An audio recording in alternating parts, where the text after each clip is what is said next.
Cannot. Yeah, and so like I have soils that are year 12. I have fields that are I have indoor that are many years old, and the soil every run is better. And guess what? I don't throw my soil away. So imagine the money that I'm saving, and I'm utilizing less food source food every cycle. Every time I run it, it gets better and better and better. I don't have to I don't have to throw out the soil and recondition it. Now, if you're an organic cultivator and you're just throwing everything on top of it, and you're not really growing the soil, then you're going to have a problem on your next run. But what do you mean by that? You mean by that the guys that amend their soil originally and then they're top dressing with an organic I just top think dress? that as us humans, including me being a fucking addict, right? Everything more is better on everything. So we have a tendency to listen to all social media and listen to all our buddies, and they're saying, yeah, put this on the plant, yeah, put that on the plant. And just remember, there's like things like Omri. Omri is 80% organic at best. There's a reason why it's only 80 is because they wouldn't have a program, and they wouldn't be able to charge the fees to the program if they had 100% organic. But they exclude a lot of known toxicities in order to get their certifications to be able to sell them. So big agriculture can say, yeah, this is organic, it's Omri certified. So I mean, we add too much. Another big thing is we see a lot of people in the regenerative type agriculture, indoor, greenhouse, and outdoor, going to the farm feed store and buying what they considered organic straw, and they're putting it over their plants. Organic straw is grown all across the world, and it's used with severe, horrible herbicides. And those herbicides will only allow straw to grow, but it kills any other plants inside the straw fields or alfalfa fields. Any straw-like plant grows and doesn't harm it, but any other plant like a cannabis or potato kind of plant or anything, it'll stunt that plant. So now you've taken that organic straw and you're using it as a cover crop for your plants, for your beds, and now you're feeding that herbicide into your root zone, and now you're stunning your plants. So now that soil is tainted forever.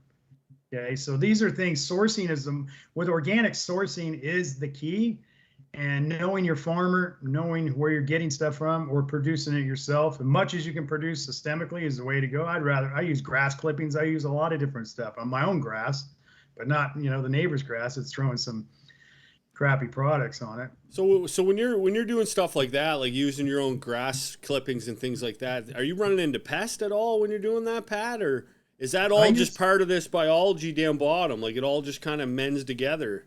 So that's the hard point for people to cross over to organic. So organic it's good bugs, bad bugs, right? That's the next fight. And with a lot of bottle nutrients are the way inert soils. You don't want any inert means dead. Yeah. So inert soil is you don't want any biology in there. You don't want any bugs in your room whatsoever. But you have good bugs that that produce that. You have good bugs that can eradicate the bad bugs. We use things that are bioinsecticides, and those bioinsecticides will take care of any mites, any subterranean born soil bug, and it doesn't harm any of the good stuff. Blacksmith Bioscience, if you guys want to look that up, look up Blacksmith Bioscience and read about their products. I've been working with them for many, many years, and they have a product called No Fly, right? It's perfect for organic cultivation, and it takes all your whiteflies right out, but you still got a lot of good. You might have, there's good spiders and there's bad spiders. There's bad spider mites. There's good spiders that eradicate a lot of it. So knowledge is bliss out there. But just like Swami always preaches, if you go out into a farm or you go somewhere and you see absolutely no hole in a leaf, something's wrong. You want to walk into a cultivation, you want to see a bug hole here and there. Then it's active. Right? Well, especially if you see that life, right? Then you know it's there, you know how to combat it. And you can freshen it up and make sure it's good. And right here, I don't know if you can see all this. I got my scope. You see it right back in there? Yep.